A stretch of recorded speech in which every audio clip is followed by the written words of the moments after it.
1 African American, 1 Caucasian, which may or may not have been attacked by the woodland creature. Correction, it wasn't a woodland creature, sir. They were attacked by a Bigfoot. Don't yank my chain, boy. Got everything you need? All my stuff is ready to go. Great. Dr. Parker, can you please take us to where you last saw your boys? I'll finish the rest of my notes as we walk. Very well then. This may be a short trip after all. How difficult can it be to spot a 10 to 12 foot man-beast? Good one, ma'am. Ass-kissing is not a good look on you, Wiseman. I know they're out there. Realize, this is an apex predator. It's not friendly, it's deadly. It's great staying hidden.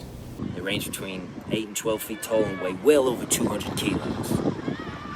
They're more beast-like than human, meaning, 1, you want to keep your distance because they'll bite your head off just for sport, if given the opportunity.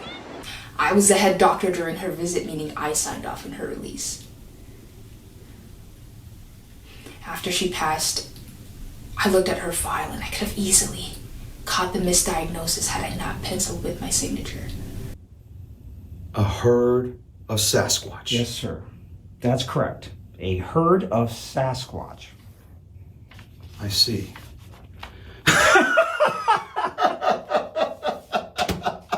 I mean, it's not my fault there's nothing to look at out there.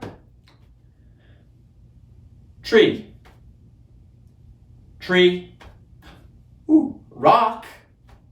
Tree. I mean, it's basically like counting sheep. It's not that bad. There's also a lot of wildlife you could look at. See? Now there's a... Wait a minute. What is that? A bear?